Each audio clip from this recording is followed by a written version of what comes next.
Uma vez boa noite a todos. Louvado seja nosso Senhor Jesus Cristo.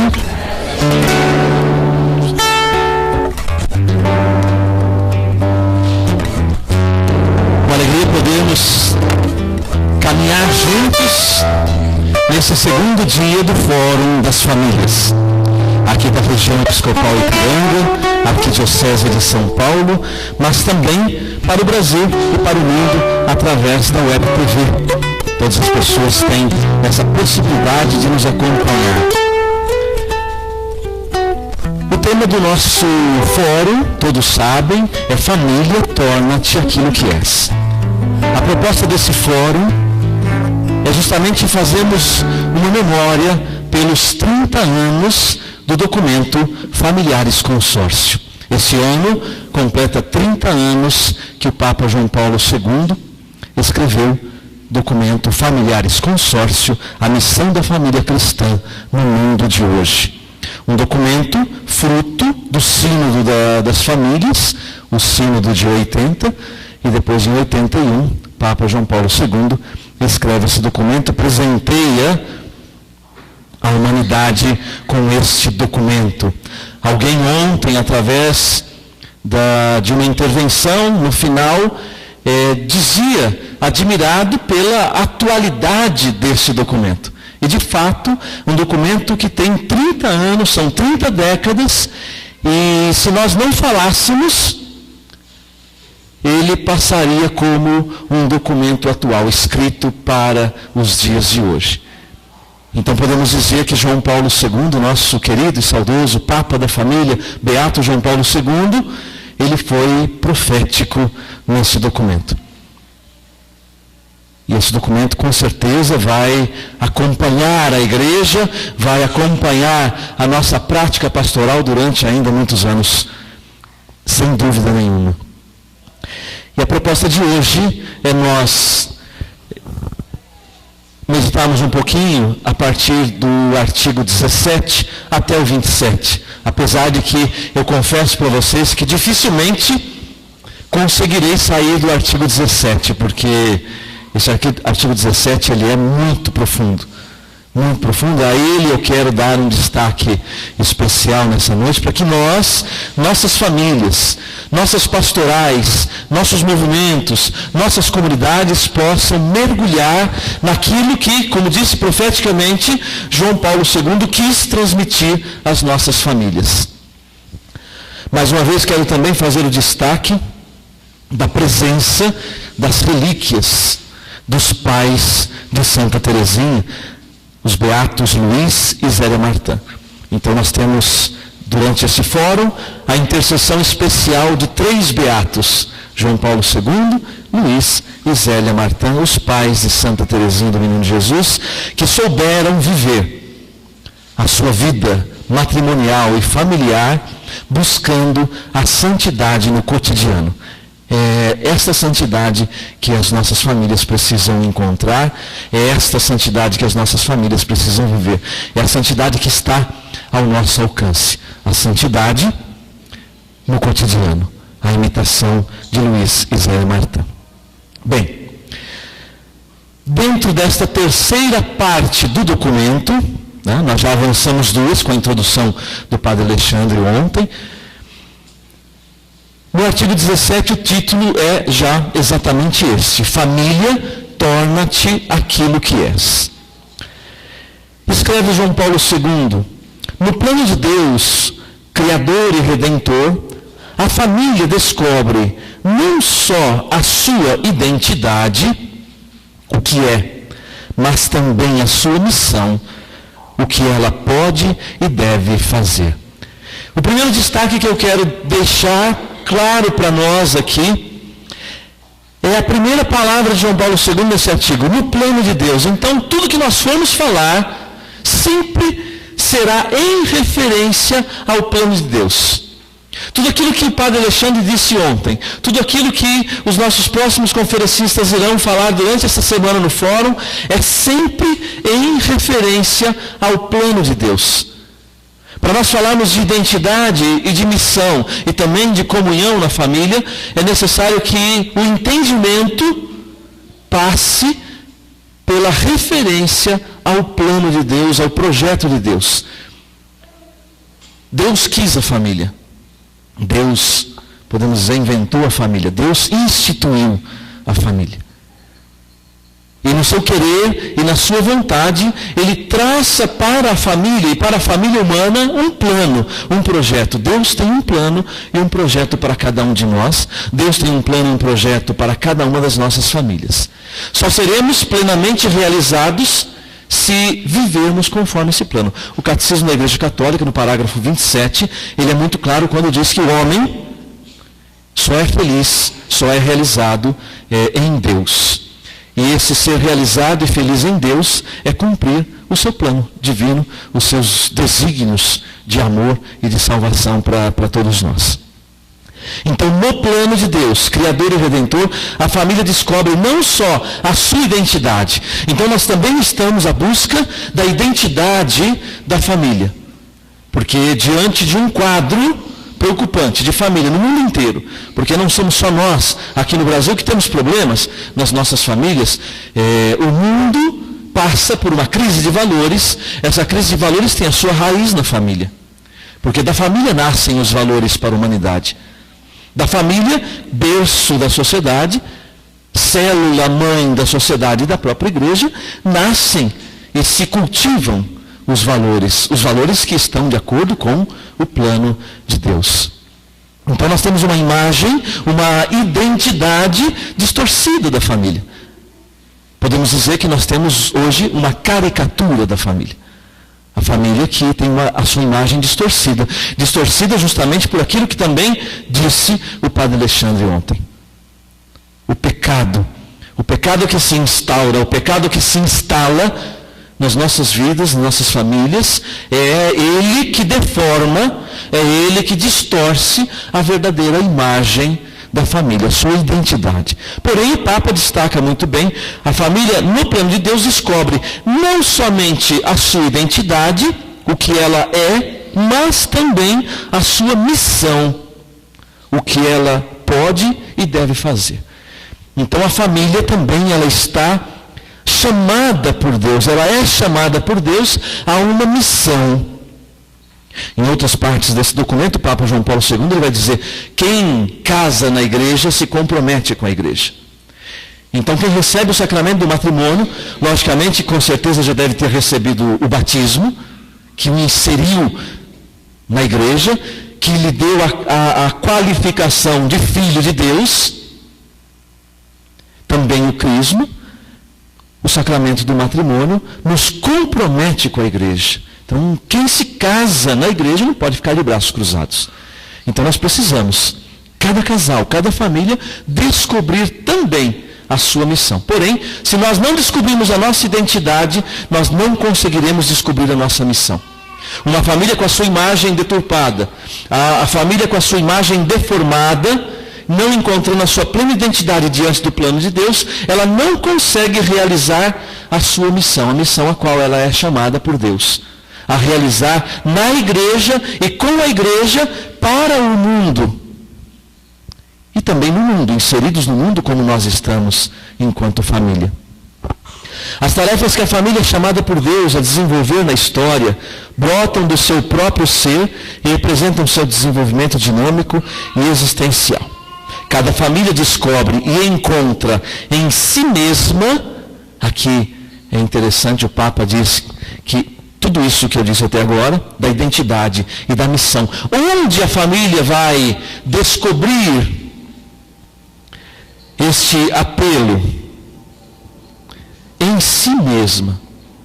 A família, ela, a partir da sua constituição, a família, a partir do sacramento do matrimônio, ela recebe de Deus a graça necessária para ela viver o que ela é chamada a viver. A partir do sacramento do matrimônio. Eu costumo dizer assim que no dia do nosso casamento, eu acabei nem me apresentando direito, né? Para quem não me conhece, eu sei que a maioria me conhece, mas eu sou o Ítalo Fazanella, sou casado há 22 anos, graças a Deus, muito bem casado, minha esposa Rosana está ali. Temos 6 filhos, 2 no céu e 4 na terra. Né? As duas nossas menores estão aqui, a Miriam com 11, a Natália com 7. Temos a Regina com 20 anos e o Paulinho com 18 anos, que nesse momento está lá na Jornada Mundial da Juventude, com toda a juventude do mundo inteiro, vivendo esse grande momento da Igreja Mundial, na Jornada Mundial da Juventude. Somos casados há 22 anos. E dentro desse chamado, eu costumo dizer que quando nós casamos, nós que somos casados, aqueles que recebem essa vocação, aqueles que vão se casar um dia, no dia do matrimônio, é como se nós recebêssemos de Deus, pelo sacramento, um baú, contendo um tesouro precioso. Dentro desse baú estão todos os dons e todas as graças que nós vamos precisar para o resto da nossa vida familiar e conjugal. E sempre que se apresentar um desafio, uma dificuldade, uma novidade, como é que eu vou lidar com isto?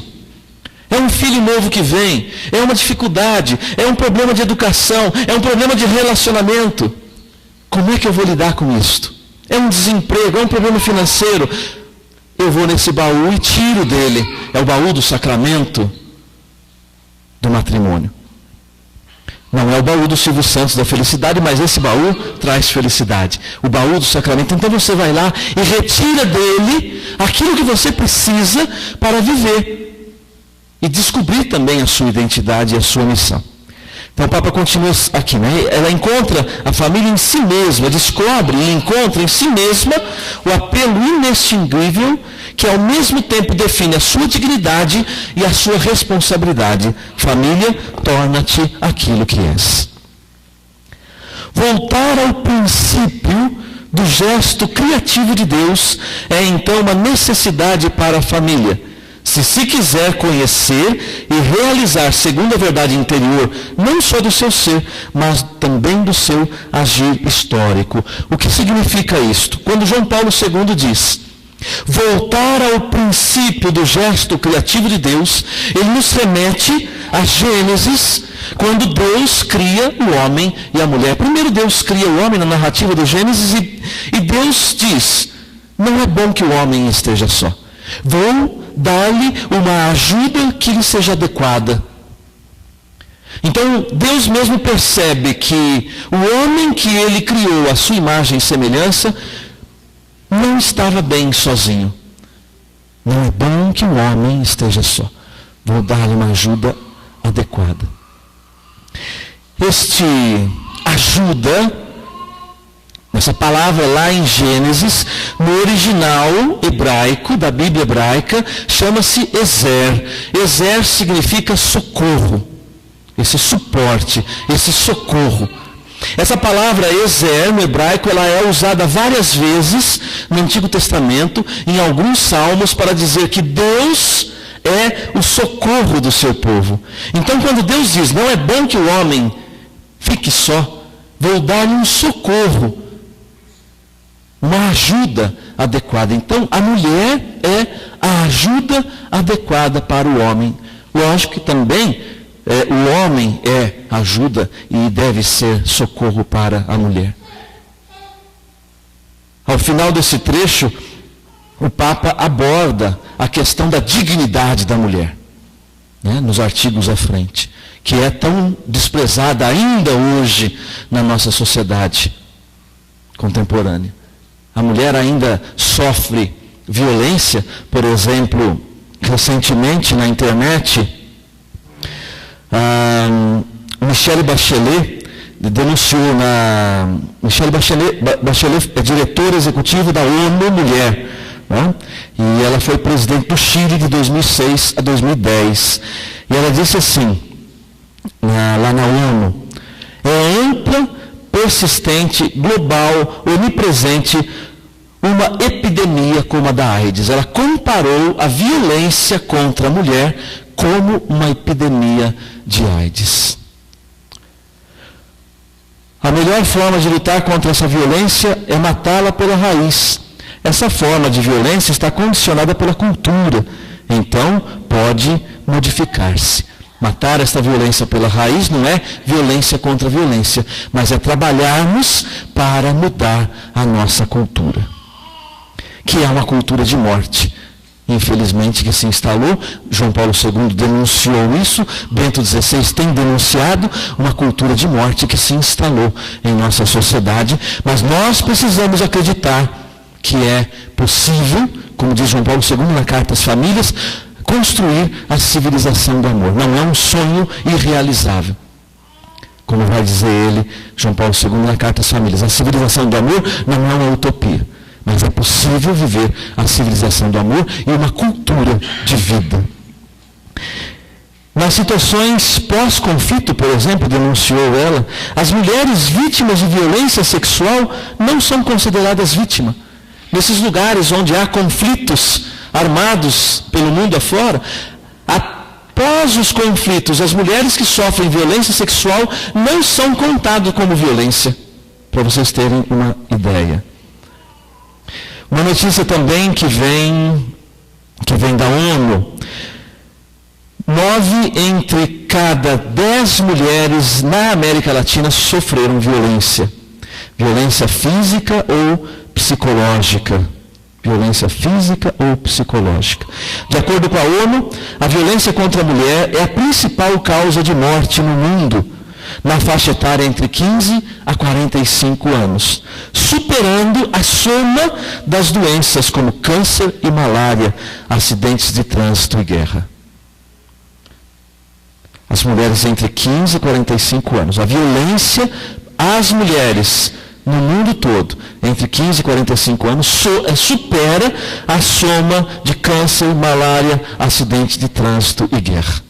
Para nós termos uma ideia como está a situação. É que quando Deus diz que vai dar um socorro para o homem, hoje a sociedade sofre porque o próprio homem desprezou o socorro que Deus está dando a ele, que é a mulher.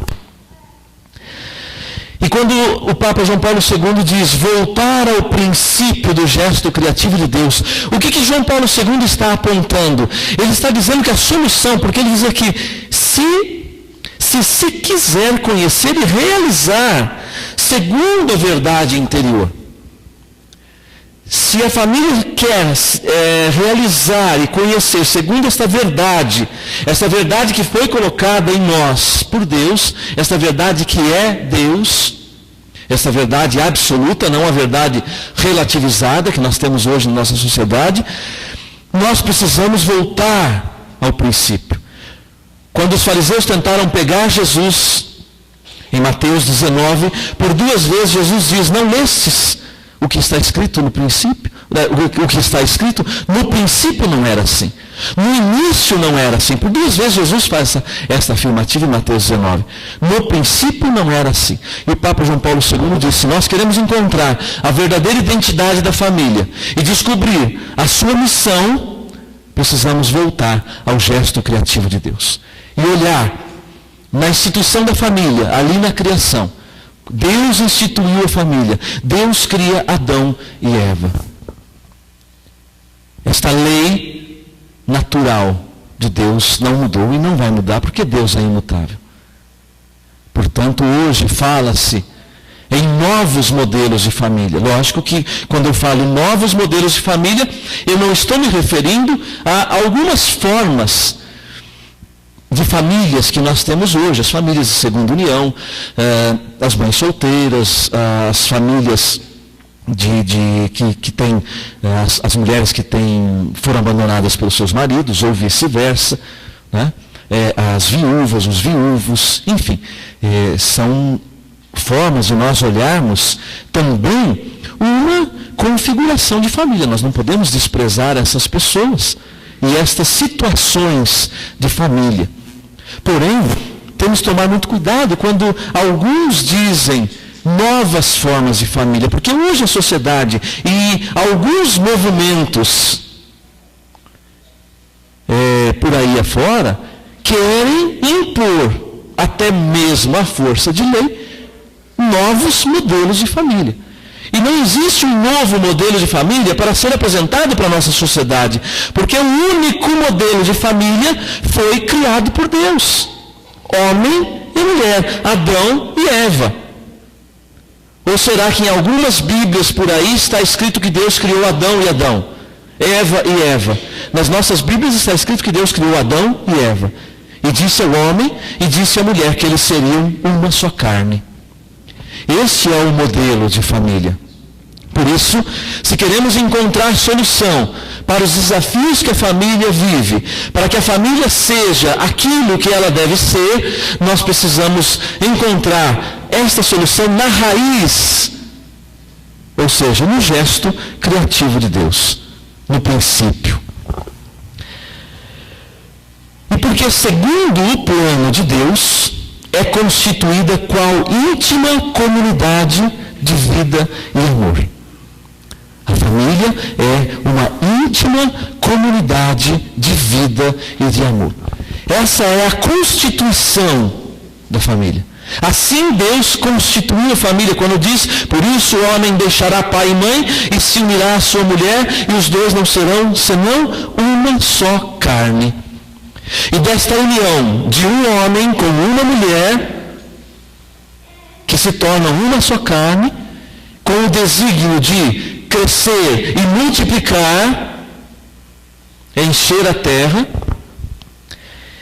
e com, lógico que depois, durante o fórum, isso vai ser destacado, mas com a gravíssima obrigação, inclusive a palavra usada pelo Papa, né, a educação dos filhos, a educação na fé católica, a educação moral dos filhos, é uma missão, um dever e um direito. O Papa chega a afirmar que onde faltar a educação dos pais, dificilmente ela será suprida. Dificilmente será suprida. Então, íntima comunidade de vida e amor. A família tem a missão de se tornar cada vez mais aquilo que é, ou seja, comunidade de vida e de amor. Cada família é chamada a formar um ninho de amor. Cada família, por sua vocação, por seu chamado, é convidada por Deus a ser uma íntima comunidade de vida e de amor. Íntima comunidade de vida e de amor, numa tensão, continua o Papa, que, como para cada realidade criada e redimida, encontrará a plenitude no reino de Deus. E numa perspectiva que atinge as próprias raízes da realidade, deve-se dizer que, isso aqui é importante, a essência e os deveres da família. Então veja, o Papa diz, essência e os deveres da família são, em última análise, definidos pelo amor. A essência e os deveres da família são, em última análise, definidos pelo amor. Por isso, é-lhe confiada a missão de guardar, revelar e comunicar o amor. Então, guardar, revelar e comunicar o amor é a essência e o dever da família, que é definido pelo amor. Então, guardar, revelar e comunicar o amor. Guardar, revelar e comunicar o amor. Quando nós olhamos para os pais de Santa Teresinha, Luísa e Zélia Martin, e lembramos de Santa Teresinha, no dizer de Paulo VI, a maior santa dos tempos modernos. Quando Teresinha, ela, na busca da sua vocação, ela encontra na Sagrada Escritura a palavra do amor, 1 Coríntios 13, ela diz: descobri a minha vocação. No seio da igreja, minha mãe, eu serei o amor. Mas não somente ela encontrou isto na palavra de Deus, porque ela foi preparada no seio de um lar que viveu esse amor. E quantas vezes Teresinha vai escrever a admiração que ela teve pelos seus pais. Então foi num lar que viveu isto, uma comunidade de vida e de amor, de íntima comunhão de amor, é que ela pôde encontrar no amor a essência da sua vocação. Assim também nossos filhos encontrarão a sua verdadeira vocação em Deus, se forem preparados numa família comunidade de vida e de amor. Guardar, revelar e comunicar o amor, qual reflexo vivo e participação real do amor de Deus pela humanidade e do amor de Cristo pela igreja, sua esposa. Cada dever particular da família é a expressão e atuação concreta de tal missão fundamental.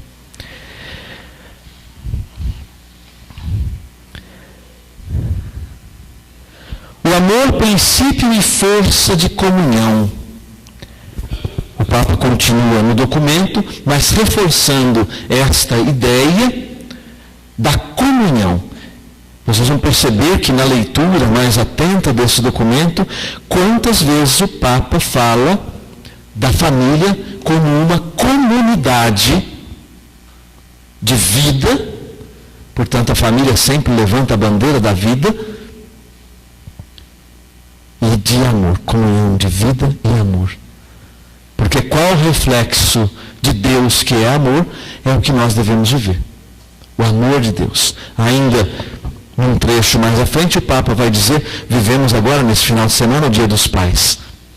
O Papa vai dizer que a paternidade que o homem é chamado a viver, que não é só ou simplesmente um papel, é uma missão, é uma vocação, é uma missão, não é uma função meramente biológica. Não é um papel em que ele atua e cumpre o seu papel e depois ele se exime de qualquer responsabilidade. Não. É uma missão e uma vocação. E que a paternidade que o pai, que o homem é chamado a exercer, é uma paternidade como a paternidade divina. A paternidade que nós, homens, somos chamados a viver é uma paternidade como a paternidade divina. Portanto, a referência que nós, homens, devemos ter como pais é Deus Pai. Como eu devo ser como pai? Como devo tratar os meus filhos? Como devo me relacionar com os meus filhos? A imitação de Deus, que é Pai.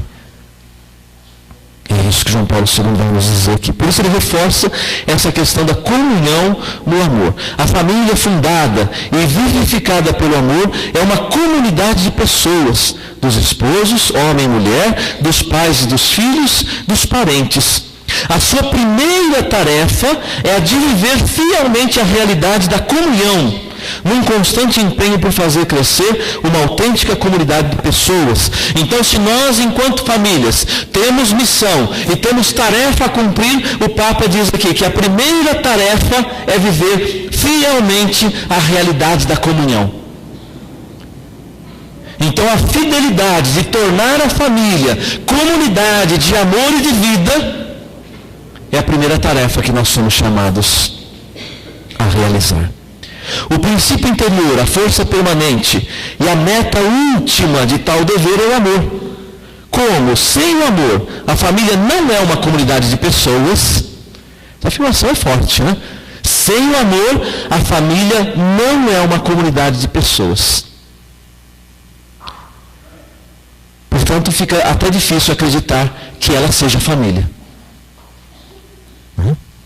Assim, sem o amor, a família não pode viver, crescer e aperfeiçoar-se como comunidade de pessoas. E a primeira comunhão que se instaura na família, diz o Papa, é aquela que se desenvolve entre os cônjuges. Porque pela força do sacramento do matrimônio, entre um homem e uma mulher, a força do sacramento os une de tal maneira que já não são mais dois, mas uma só carne.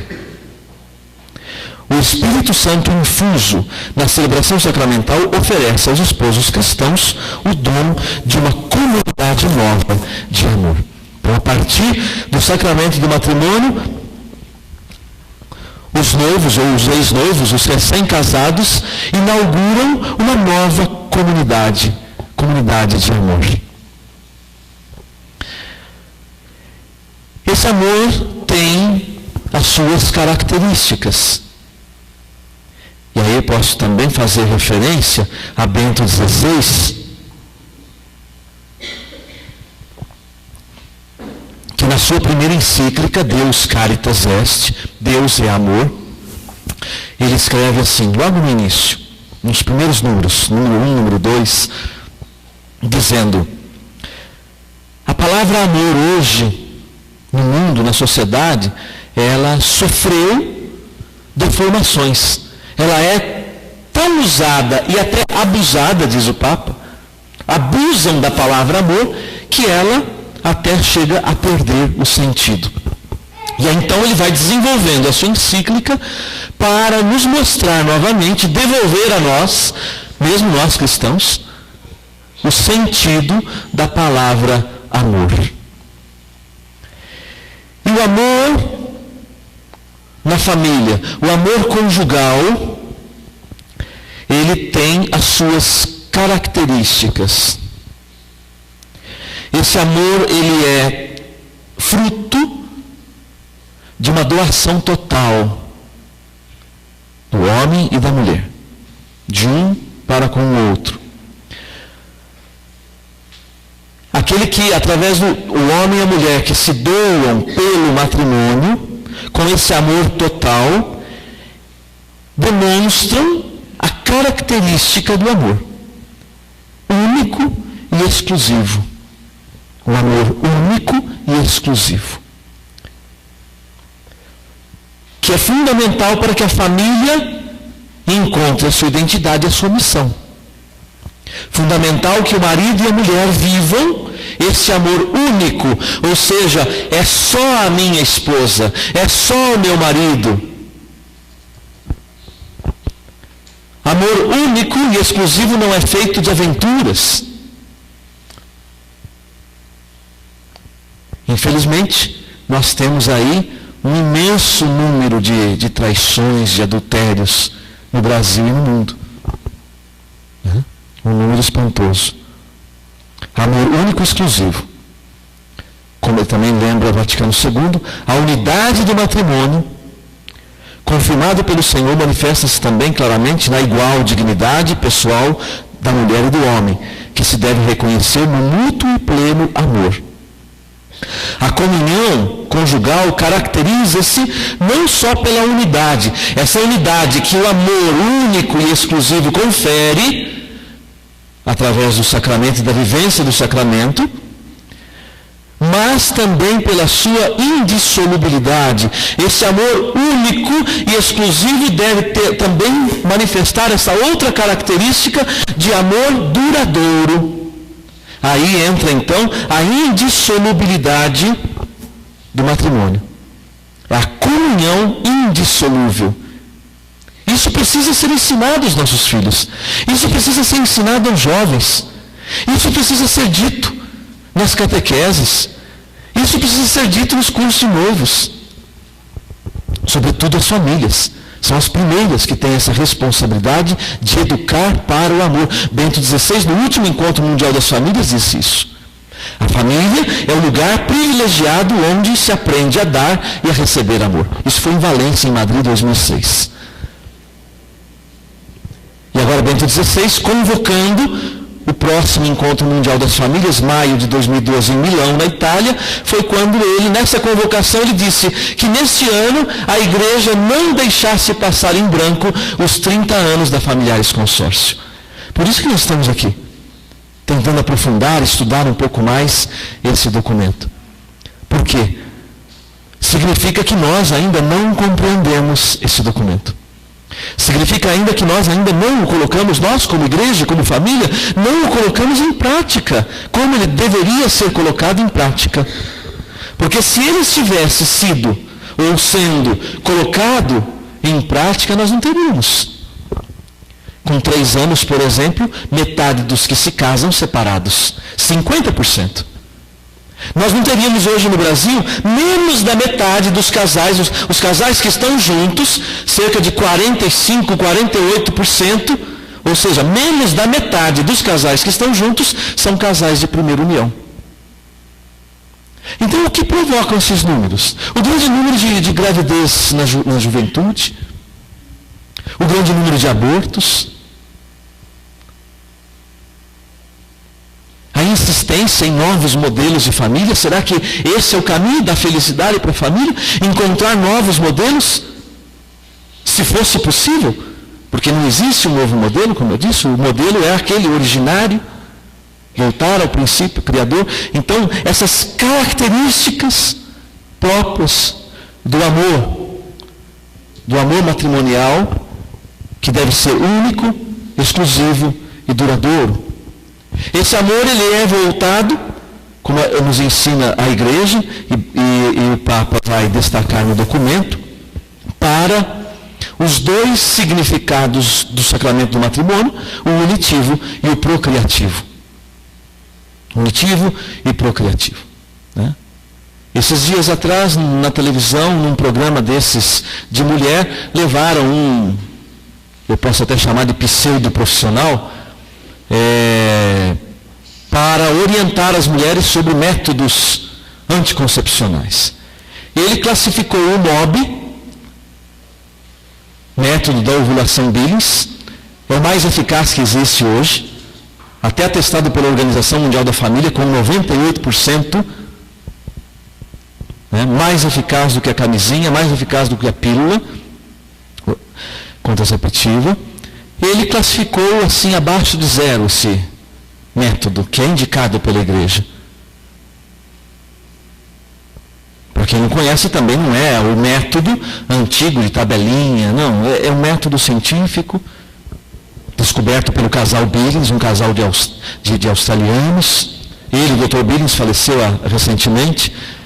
A irmã Marta, durante 50 anos, divulgou esse método no Brasil, também falecida recentemente. Mas hoje o Sem Plafond continua esta luta. E o próprio Sem Plafond, aqui no Brasil, numa pesquisa mesmo, prática com usuárias do método, de usuários, porque o marido também é usuário, apesar do método ser o método da observação da ovulação do ciclo da mulher, eles atestaram nas mulheres que acompanham 99,9% de eficácia. Esse 0,1 ou 0,02 de falha não foi falha do método, mas foi falha no uso. Então o método é praticamente 100% seguro para o planejamento da família. Né? Para quem quer espaçar os nascimentos, como também para quem não consegue ter filhos e através do método se consegue um momento mais propício, mais fecundo. Né? Nós temos aqui casais especialistas no método, Márcio, Andréia, Alessandra, Rodrigo, que são instrutores desse método na nossa comunidade, e eles têm visto isso na prática com os casais. Então, essa característica, ou melhor, esse significado do matrimônio, que é destacado no documento, o significado unitivo e procriativo. Então, o matrimônio, ele não pode ser vivido nem buscado apenas para uma das finalidades. Ele não pode ser buscado para a finalidade unitiva. É válido, sim, porque a igreja nos ensina, está inscrito na criação, que a união matrimonial, a união do homem e da mulher é para a sua realização e felicidade, porém também uma união que deve estar aberta à vida. Porque foi para isso que Deus criou o matrimônio. A gente casa para formar família.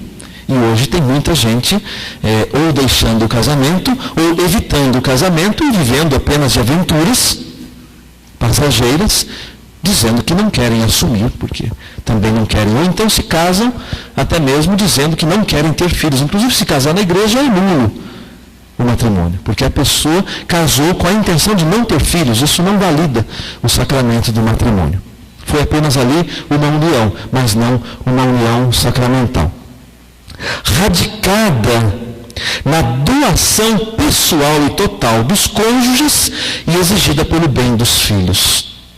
Mais à frente ainda, nesses dias do fórum, vai ser falado ainda sobre os filhos, a educação, a defesa da vida. Mas vejam que João Paulo II faz questão de dizer que, a partir dessa raiz da doação pessoal e total dos cônjuges, Porque tem cônjuge que foge. Né? Quando surge uma situação de dificuldade, nós temos aqui o nosso cantor, violeiro aqui, né? O Chico e a Nice, que nos acompanha pela internet, tem um filho especial, com 23 anos, né, Chico? O Vini. E normalmente, quando, nas várias escolas que o Vini passou, eles sempre me diziam, né, que nas reuniões de pais só vinham mães, porque os pais já tinham, com perdão da palavra, como diz os jovens, já tinham picado a mula, fugiram, foram covardes, não souberam acolher o dom do amor de Deus, ou não foram preparados para isso. Culpa deles? Não sei. Da família que eles vieram, que não os educou para o amor, para os desafios, não os educou para assumir a cruz. Porque é essa educação que temos que dar para os nossos filhos. Se nós não damos essa educação, preparando eles para a vida, nós não demos uma educação católica plena. Não demos. Então, as mães acabam assumindo. Às vezes até pai, quando a criança chora, é a mulher, é o teu filho, já não é mais dele. Chora de dia, chora de madrugada, não quero saber de choro, porque no dia seguinte eu tenho que trabalhar. Mas espera, a mulher não tem que trabalhar também? Então ela fica à toa o dia inteiro, né? Então a gente tem que rever alguns conceitos. Onde é que está o conceito de amor que nós temos? Então a doação desse amor, ela é exigida pelo bem dos filhos. A doação no matrimônio não acontece só do homem para a mulher, da mulher para com o homem, porque se ficar somente nisto, ela fica egoísta. Esse amor é exigido pelo bem dos filhos. Pelo bem dos filhos. Então nós precisamos ter esta consciência. O Papa fala de um coração novo para superar a dureza de coração. Os cônjuges cristãos são chamados a uma participação real na indissolubilidade irrevogável que liga Cristo à igreja, sua esposa, por ele amada até o fim. Onde está radicado a indissolubilidade do matrimônio?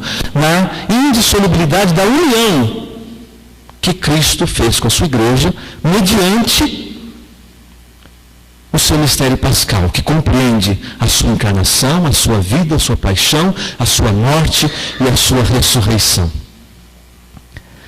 Testemunhar o valor inestimável da indissolubilidade e da fidelidade matrimonial é uma das tarefas mais preciosas e mais urgentes dos casais cristãos do nosso tempo. Aqui, outra característica que é, além do amor único, exclusivo, nós, com uma outra palavra, a fidelidade. Não se tem amor único e exclusivo sem fidelidade. Uma palavra também tão desgastada, tão deixada de lado hoje, no dicionário de grande parte das pessoas.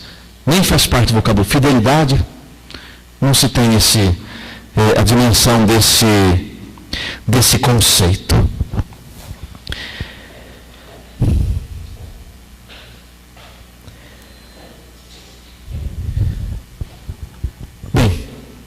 Eu creio que nesse panorama, lógico, nosso fórum não vai conseguir espremer todo o documento Familiares Consórcios. Para vocês terem uma ideia, a nossa comunidade reiniciou um estudo, estamos fazendo um reestudo, já fizemos anos atrás, mas estamos estudando novamente, ponto por ponto desse documento.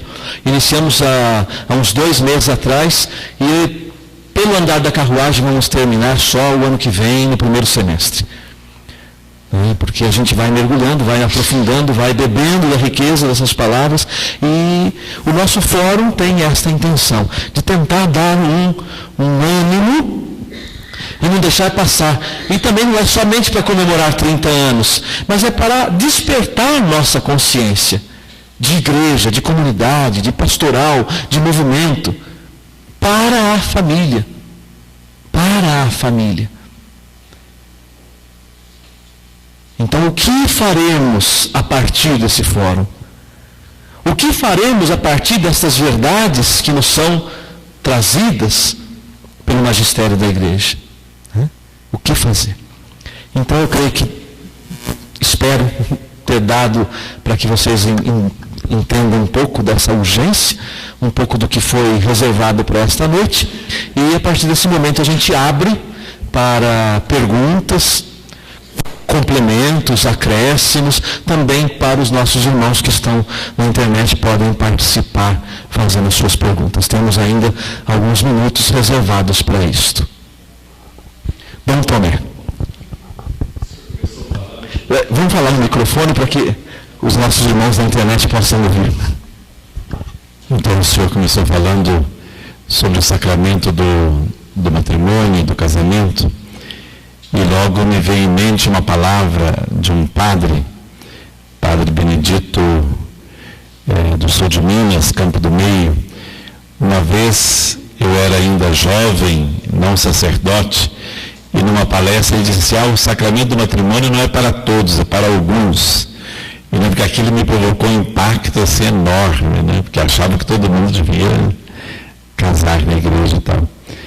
E agora, ouvindo o senhor falar, a partir do tema Família, torne-te aquilo que és, da reflexão que o Papa faz da natureza, da missão da família, e olhando o contexto que nós vivemos, que o senhor fez menção várias vezes, e eu fico me perguntando, o sacramento do matrimônio é para todo mundo?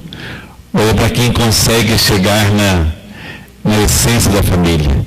Qual que deveria ser a atitude dos casais, leigos e leigas, religiosos, padres, diante dessa questão? Casamento para todos? Casamento para alguns? Como encaminhar isto?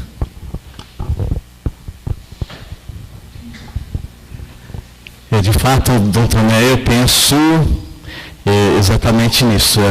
Muitas vezes a gente diz assim, de fato o casamento, até a gente diz assim, a igreja não quer que todos se casem, até mesmo a igreja, porque tem que pensar muito. Se a pessoa quer unir a sua vida com a vida de outro, e casar na igreja, para quê? Qual o sentido? Mas eu lembro um pouco do documento de Aparecida, doutor Né, quando a igreja diz assim, e também no discurso de Bento XVI, a igreja não cresce através de proselitismo, mas por atração. Então eu penso que nós, como casais, nós casados, deveríamos viver de tal maneira que provocaríamos naqueles que são chamados, porque matrimônio é vocação, por isso o casamento não é para todos, é para alguns, naqueles que são chamados o desejo, porque ao longo desses anos que nós trabalhamos com família, eu ouvi já muitos jovens dizendo, casar, Deus me livre, para viver como meus pais vivem, eu não quero isso para a minha vida. Então nós deveríamos, como casais, penso, viver de tal maneira que a nossa vida possa atrair o desejo dos filhos, os menores, os adolescentes, os jovens, na fase do namoro, do noivado, na fase da descoberta, atraí-los para os valores da família e para os valores do matrimônio. Agora, de fato, o matrimônio ele não é para todos, é para alguns também, mesmo porque existem outros chamados, outras vocações. Graças a Deus, Dom Tomé não casou, senão nós não teríamos esse excelente bispo que temos aqui conosco na região Ipiranga, não teríamos esse pastor, esse pai que nos acolhe, né? Mas de fato o matrimônio não é para todos, não, é para alguns. Então temos que, a partir da família, não delegar isso para professores, catequistas, padres, bispos, que também têm a sua participação na educação, mas o primeiro dever de educar para a família e para o matrimônio é dos pais. Um dever inalienável. Então, pela vivência, pelo testemunho, pelo atrativo, aqueles que de fato forem chamados por Deus, porque nós poderíamos também questionar, Luiz e Zélia Martã viveram plenamente esse amor que nós falamos, e não tem nenhum filho casado. Todas filhas religiosas. Mas a vivência do matrimônio deles, do amor, ajudou as filhas a descobrir a vocação do amor, ao chamado que Deus fazia a elas. Então elas viveram uma vocação sadia. Então, pela atração, no testemunho, eu penso que podemos sim encaminhar nossos filhos de maneira sadia à vocação, ao chamado que Deus tem para eles. Não sei se respondem também, mas é um pouco do que está no meu coração. Mais alguém? Pela internet? Chiquinho, vou levar o microfone lá. Pela internet também você pode fazer a sua participação através do Twitter e através do Facebook. Diga-me. Então, eu gostaria só de, assim, primeiro de parabenizar você de ter falado do método Billings, tá? Na verdade, assim, tanto eu quanto o Henrique, nos nossos trabalhos, a gente tem sentido essa necessidade de que a pastoral familiar, principalmente nos encontros pré-matrimoniais, nos encontros de casais, se fale a respeito do método Billings. O que a gente vê acontecer é que, assim, principalmente no pré-matrimonial, monta-se um esquema de palestras, se coloca um médico para falar de método contraceptivo. Em geral, métodos que eles mesmos já conhecem. Nunca se fala do método Billings, né? Então, a gente percebe que falta, para a própria pastoral familiar, uma orientação nesse sentido, né? A gente tem o Semplafam, que é, né, o Centro de Planejamento Familiar, tem vocês aqui na região Ipiranga que fazem esse trabalho também. Então, essa necessidade de que a gente aqui, quanto pastoral familiar, possa pensar nisso, falar melhor. Porque isso que esse médico falou na TV, né, essa falta de conhecimento dele, às vezes a gente vê nas palestras para os noivos dentro da igreja que vão receber o sacramento, né? E outro detalhe, uma informação do método Billings que seria boa que os nossos adolescentes soubessem, que eles conhecessem já na perseverança, lá na crisma, não é? Para que a gente pudesse também falar disso para eles, né? Então é legal que vocês tocaram nesse assunto, né? Obrigado pelo destaque ao método e, de fato, a gente tem que fazer esse comentário. Infelizmente, isso acontece. Comentei numa reunião com o Dom Tomé aqui outro dia. Infelizmente, isso acontece nos nossos cursos de noivos. Muitas paróquias, inclusive aqui em São Paulo, isso com certeza nossos pastores estão procurando corrigir, mas em cursos de noivos que não se ensina direito o método, ou então ele fica classificado ali como tabelinha, temperatura, outras coisas. Fala-se do DIU, que inclusive é abortivo, né? O DIU é abortivo. Pílula do dia seguinte é abortivo, porque a partir de um ato conjugal, uma relação sexual, é possível uma gravidez em 30 minutos. É provado pela medicina, pela ciência. Em 30 minutos uma mulher pode estar grávida após o ato sexual. E como é que eles vêm dizer que a pílula do dia seguinte não é abortiva? Se em 30 minutos, eu falei segundos, né? Em 30 minutos a mulher pode estar grávida. Como é que a pílula do dia seguinte não é abortiva? Como é que o DIU não é abortivo? Como muitos dizem por aí. Se a fecundação acontece no caminho do óvulo para o útero, antigamente chamado trompas de falópio, né? Mas hoje tubas uterinas, a fecundação acontece ali. Quando o óvulo ele sai do ovário e vai percorrendo o caminho, havendo uma relação espermatozoide, ele vai ao encontro do óvulo neste caminho. Ele é fecundado ali, a partir dessa fecundação já é uma vida humana, um menino ou uma menina. Esse óvulo, que já não é mais óvulo, é um menino ou uma menina que foi fecundado, continua sua viagem até chegar no útero. Aí acontece um processo chamado de nidação. Essa palavra nidação vem de ninho, porque o útero da mulher foi preparado como um ninho para receber uma nova vida. Esse óvulo não é mais óvulo, é um menino ou uma menina que foi fecundado, vai tentar se alojar nesse ninho, grudar na parede do útero, que já foi todo preparado com sangue, com tudo aquilo que o sangue porta para alimentar aquela vida, desenvolver aquela vida durante a gestação. Porém, ao chegar ali, ele vai encontrar um corpo estranho, que é o DIU. O que vai acontecer com esse menino e essa menina? Vão ser expulsos. Essa expulsão chama-se aborto. Aborto provocado é assassinato.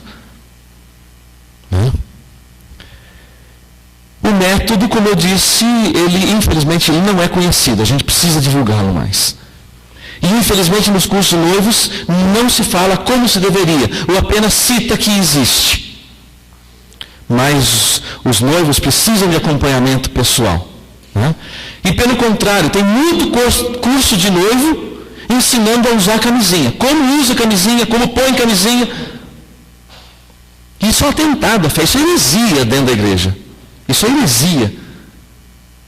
Se não for apostasia também. Tem cursos de noivos ensinando como separar. Ensine o processo de separação. Isso é outro absurdo. A questão dos jovens também. Na nossa comunidade, os pais ensinam já aos adolescentes a fazer acompanhamento do seu corpo. Então já vão aprendendo a ler os sinais, porque Deus já fez os sinais todos da fecundidade ou do tempo infértil, não fértil da mulher, estão todos no seu corpo. Então o método de ovulação, ele ensina a mulher, ensina a mulher a se observar, a sentir o seu corpo. Quando a gente fala observar, então a gente fica com aquele conceito antigo do método, que a mulher precisaria fisicamente se examinar para ver a consistência do seu muco. Hoje não é com a maneira com que é desenvolvido o método de ensino. Como é que faria uma mulher que é deficiente visual? Nunca poderia fazer. Então, é pela observação do sentimento, dos sinais que o corpo dela emite. Tanto é que esse método tem muito sucesso em classes baixas, mulheres que são analfabetas, no meio das Índias. É só a mulher da cidade grande que tem resistência às coisas simples. Então, que bom que você destacou isso. Nós precisamos, com mais responsabilidade, divulgar. Se não divulga, não é conhecido e as maiores atrocidades vão continuar sendo feitas até nas salas das nossas paróquias. Então, são mais de 80 acessos durante todo esse momento do fórum e todos os internautas têm elogiado muito a clareza com que as coisas estão sendo colocadas, que a igreja realmente precisa estar trabalhando nesta clareza. E, em especial, tem se comentado muito por que falta essa instrução tão clara do método de Billings hoje na nossa igreja. Sei que você está discutindo um pouco sobre isso, mas os internautas falam, nossa, que interessante, isso eu não sabia. Então, como ter acesso a isso, de que forma? Em primeiro lugar, eu tenho que ser claro e objetivo. Falta de vergonha na cara.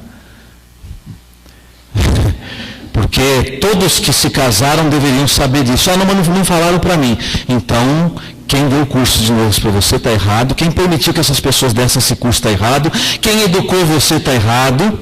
E quem educou você está errado, porque tudo isso já foi revelado.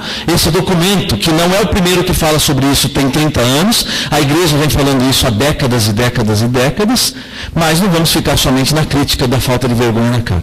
É falta de conhecimento. A gente precisa divulgar. A gente precisa divulgar. Precisamos, além de divulgar, preparar pessoas. E preparar pessoas não pode ser assim um mutirão de última hora. Essa preparação passa necessariamente pela consciência da família no seu compromisso educativo. Se eu não educar os meus filhos para formar família, se eu não educar os meus filhos para o verdadeiro amor, na concepção do que João Paulo II nos ensina, para que método se o jovem não cresceu na concepção do verdadeiro amor? Usa qualquer coisa, usa uma pílula. Usa selo, injeção, esterilidade. Então nós precisamos de formação, precisamos de educação, precisamos de acompanhamento, precisamos então de disponibilidade. Aí entra a missão da família. A família descobre não só aquilo que ela é, mas aquilo que ela pode e deve fazer. Temos um problema sério de falta de mão de obra. Faltam operários para a messe. Precisamos de gente consciente que assuma a missão. Precisamos de casais que acompanhem. Um casalzinho de jovens e namorados e noivos deveria ser acompanhado pelo menos de um ano antes do casamento, com um outro casal, para estar na casa desse casal, para ver como esse casal educa os filhos, como esse casal lida um com o outro, como eles se respeitam, como eles vivem o seu cotidiano, como eles organizam a casa, e também para acompanhá-los e ensinar o método. Porque um curso de final de semana, João Paulo II disse nesse documento, O que a igreja tem para preparar para o casamento não está bom, tem que melhorar. Tanto é que ele encomendou um documento para o Pontifício Conselho das Famílias e depois foi feito a preparação para o sacramento do matrimônio, em que é desenvolvido, que ele mesmo diz aqui, a preparação remota, próxima e imediata. Só que a preparação remota, próxima quase, praticamente não é vivida. A imediata é muito mal feita. Então hoje é um caos a preparação para o matrimônio. A maioria das pessoas, infelizmente, não são preparadas ou bem preparadas para o matrimônio, que é um sacramento. O padre estudou 8 anos para ser ordenado. E a ordenação dele deve ter demorado 2h30, 3 horas. O noivo não vai lá, procura a paróquia que tem o curso mais curto, faz aquele cursinho e não passa de 30 minutos a celebração do sacramento. Então nós temos que rever conceitos e temos que arregaçar as mangas. Não basta só rever conceitos, a gente tem que estar disposto à missão. A família precisa descobrir a sua identidade e a sua missão, o que ela deve e o que ela pode fazer. Tem mais alguma pergunta aí? A maioria das perguntas aqui, eles estão agradecendo, os internatos estão agradecendo por todo o país, esse fórum poder estar sendo transmitido, né, e toda essa riqueza que está sendo levada. Um abraço a todos que estão nos acompanhando, continuem tuipando. São muitas coisas aqui, a gente talvez não consiga responder tudo, mas você pode continuar tuipando conosco também. Mais alguém aqui? Alguma participação, alguma pergunta? Pode sim, Chiquinho, por favor.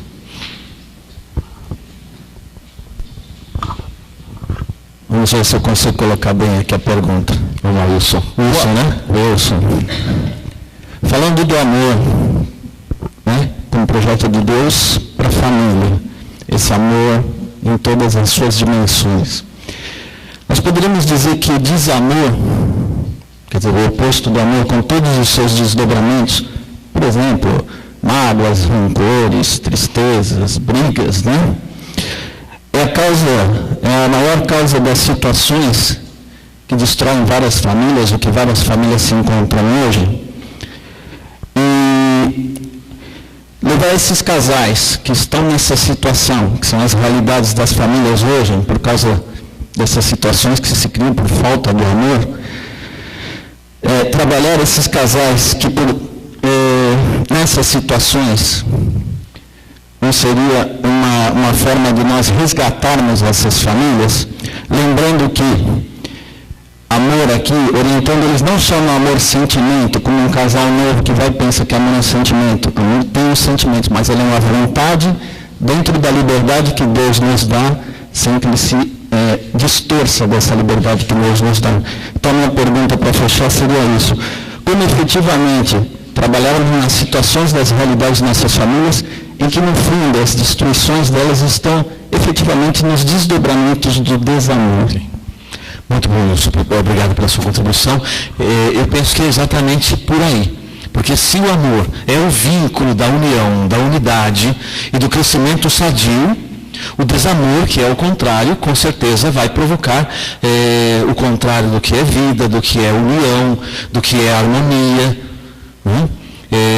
Então, também a questão, o amor, Bento XVI, ele destaca que o amor aprende-se no lar que vive o amor. Então o amor ele tem que ser ensinado. Não é natural o amor, a gente tem que ensinar o verdadeiro significado do amor. Porque o desamor é mais fácil. O mundo ensina muito o desamor. Então, de que maneira que nós vamos ensinar o amor? A maneira como que o marido e a mulher se tratam. É fundamental. Será que eu ergo a voz para minha esposa? Ou ela para mim? Será que os filhos vão ver a gente brigando, discutindo, jogando coisa um no outro, violência? Será que as famílias vão ver a gente se perdoando, exercendo o perdão?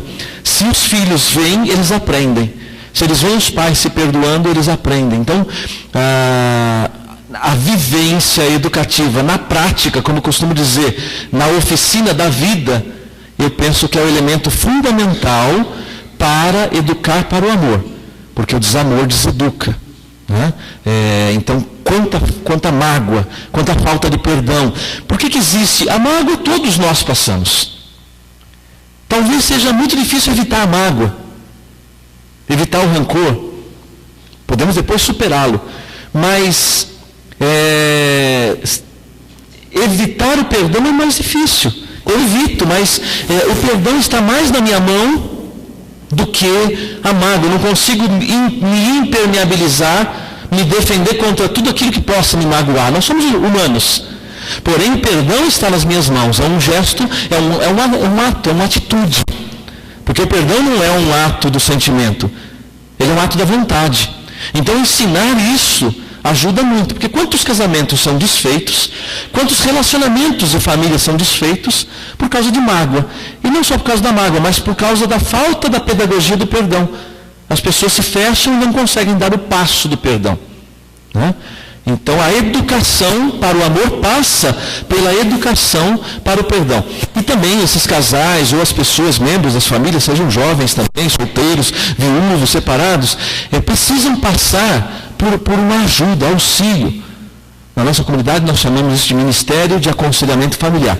João Paulo II, na Familiares Consórcio, ou melhor, acho que na Familiares Consórcio, ou na Carta às Famílias, ele chama de consultório matrimonial.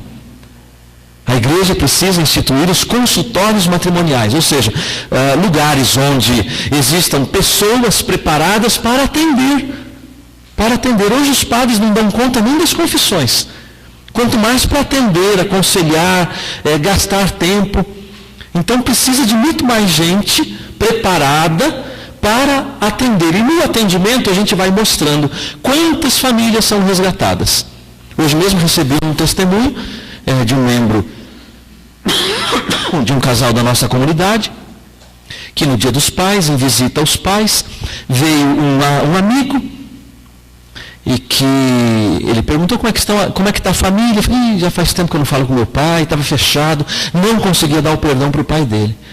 E ali numa conversa, eles incentivaram ele, né, a um dia buscar o pai. Para surpresa desse casal, passado algum tempo, pouco tempo, no domingo mesmo, essa pessoa ligou chorando, agradecendo e dizendo, olha, eu saí da sua casa, muito tocado com o que você me disse, e fui direto para a casa dos meus pais. Me acolheram um abraço, pudemos nos perdoar e rever todo o nosso relacionamento. Essa pessoa foi atendida, foi incentivada.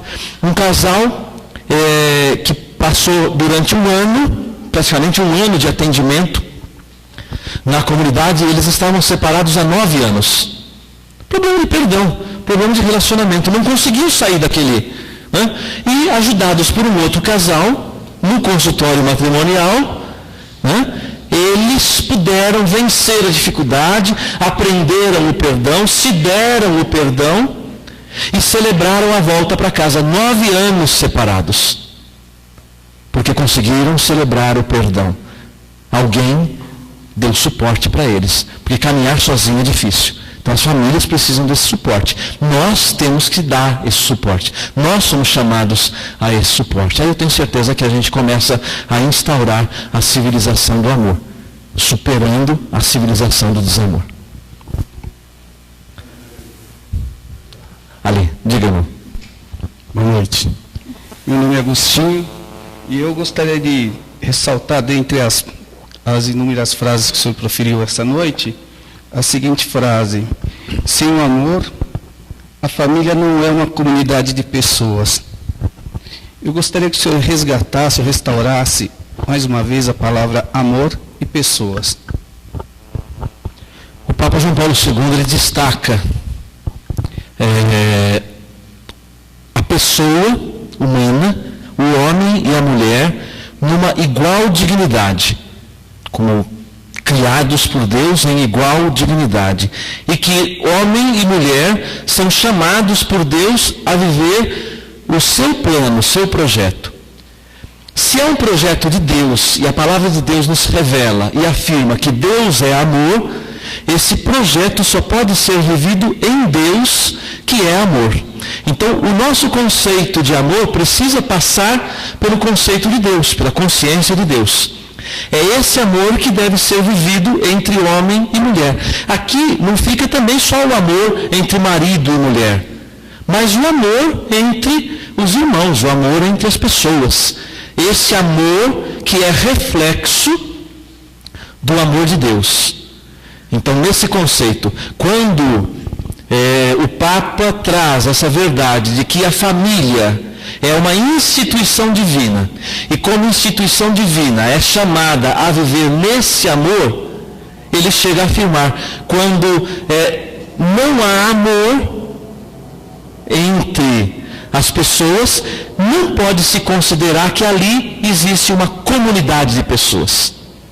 Pode até haver ali uma família, é uma família, mas não existe o amor. É uma família enquanto núcleo de pessoas, simplesmente. Mas se não vive o amor, não há uma comunidade de amor. Talvez exista uma comunidade de pessoas que vivem o amor. Talvez exista um agrupamento de pessoas. Mas não de fato uma comunidade de pessoas que se amam, uma comunidade de vida e de amor. Não sei se era nessa direção a sua pergunta. Clareou? Não, tá bom. Padre Alexandre, eu penso que nosso horário, né? Oi. Aqui nosso irmão pergunta se o casamento é um dom.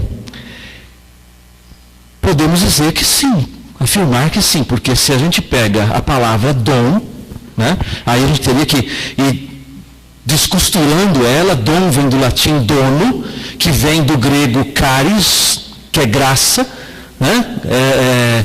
Charis, daí vem a palavra carisma, ou carismas, que são dados por Deus, são graça de graça que são dadas por Deus. Então, se nós olharmos o matrimônio nesse sentido, nós podemos dizer, sim, é um dom de Deus, é um dom de Deus, né? Nesse sentido de algo dado por Deus, porque o matrimônio é um sacramento, o sacramento ele é instituído por Jesus Cristo, e se instituído por Ele, que é Deus, nós podemos dizer que é um dom de Deus para nós. Lógico, tem o conceito de dom, de graça, de carisma, num outro sentido que precisaria ser desenvolvido aí. Mas se a gente for olhar nessa ótica, eu creio que podemos sim afirmar que o matrimônio é um dom. Né? Padre Alexandre?